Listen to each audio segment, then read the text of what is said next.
Hello, YouTubers, friends, compatriots. Who look your shields, deathly search peasants, vassals, minions. I'm a useful idiot. Welcome. And yeah, it's been a while. I took a couple of months off here, and I don't know if I'm actually back on or not yet. But I thought I'd at least do kind of a wrap up of where things are right now. As far as why I haven't done videos for a while, it's a kind of a number of things. You sort of go through these existential moments when you do YouTube videos. I've discussed it with some of my other compatriots who do these sort of things, and just the inspiration comes and goes, and all sorts of other things happen. You wrestle with the meaning of what you do. So sometimes I look at my own videos, and even though it's just a hobby for me, I still question what kind of value I add ultimately, especially as I have grown to be even more disgusted with a lot of the alternative media, as I've been with mainstream media. An unfortunate fact. And then just this huge shitstorm that's been happening out there in the world right now. The last part of 2014.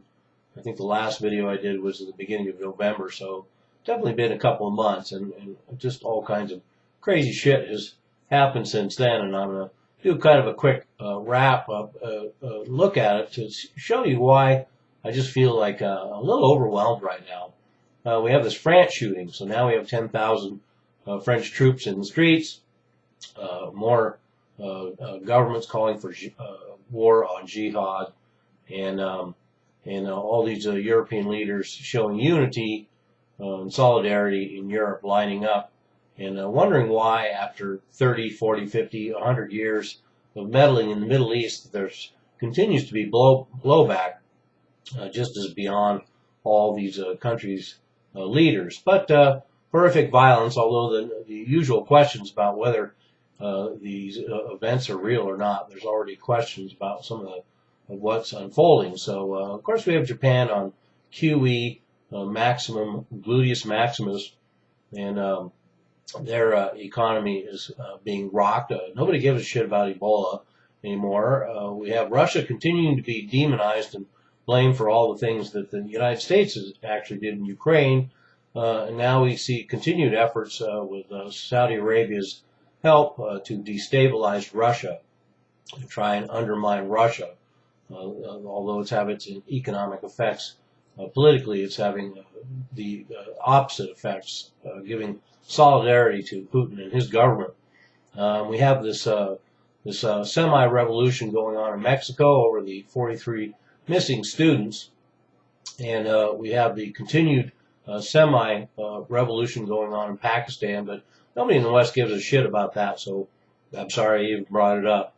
And then we have continuing negotiations going on with Iran, nuclear negotiations, but of course now that we have a GOP Congress, they're going to probably try and derail that and get back to some sort of bombing plan as soon as possible. And Iraq is continuing to descend into a utter quagmire, but that's been out of the papers recently too, because it's just an uncomfortable fact.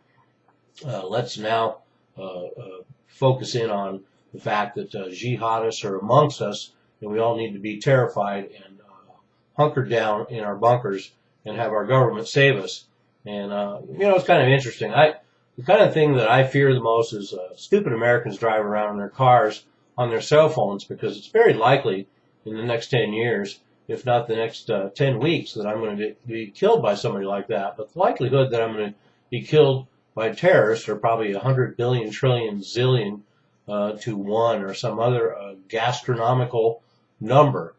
So, and then we have the drama playing out with Israel and Palestine again, and the tit for tat, and Palestine threatening to join the international court and bring war crimes charges against Israel, and Israel, of course, immediately cutting off tax revenues and electricity, and probably planning yet another massacre in Gaza, because of course they'll have the justification. They're only defending themselves correctly, I'm sure many would feel. And Libya's descended into chaos, but nobody gives a shit about that anymore. And then we have the derivatives bill tucked into the United States last budget. Everyone's heard about this now, but once again, the American taxpayers are going to be on the hook should the banking system implode and these derivatives all get called in. But nobody gives a shit about banker scum and banker fraud and derivatives and bailouts anymore. So let's just go through that. Who gives a shit about that?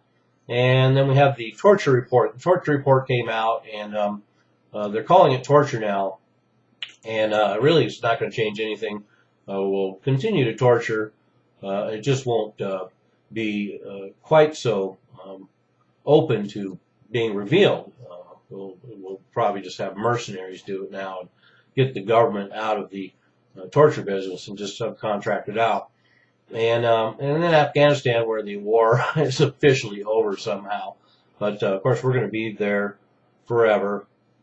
And then we have the GDP numbers coming out, and that's all bullshit, and it's boring, and people don't care about GDP and gross domestic product or all these bullshit real estate numbers, all these bullshit employment numbers, and basically all the numbers that come out of the government being bullshit. Because it sounds pretty good. We got the stock market at all-time highs. I can't even keep track now. 17,000, 18,000, 19,000, 20,000. Has no relation whatsoever to the real economy. The recovery is here. I got some bad news for people. We have the recovery is here, and the recovery all along was about the recovery for the 1% and the 1% of the 1%. And so you better get used to it, because there will be no recovery for everyone else. This is the new normal.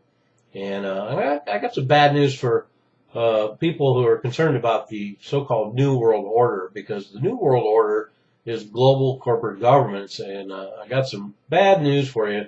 It's already here, and the surveillance and police states that are growing up around the Western world to facilitate this will continue to grow, as we also know and have seen in real time. And last but not least, my hat's off to the New York Police Department, who are using who should be apolitical.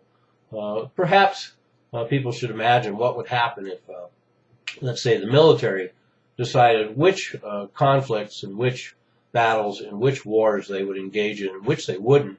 And now we have the police, ostensibly servants of the people, who are now holding the mayor and city hostage, and oddly enough, revealing that in the end, we don't really even need to have them there.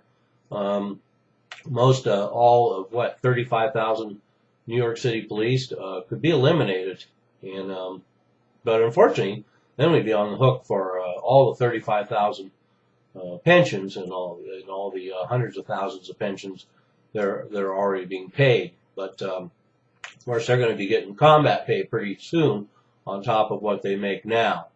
And then we have a Republican Congress, and so we know what to expect. Some of the good old-fashioned GOP values we've seen before: endless war, continued and expanded military spending, more handouts to the banks and corporates, tax breaks, and the like. And then a big dramatic change of scene with Cuba. And it's nice to see this long overdue chilling of relations with Cuba. But I want to say to Cuba, be careful what you wish for, because once you become open to the United States, you're going to see some, probably some good changes, certainly, but there's going to be a lot of bad things that you've tried to avoid by having a revolution that are going to return to your country.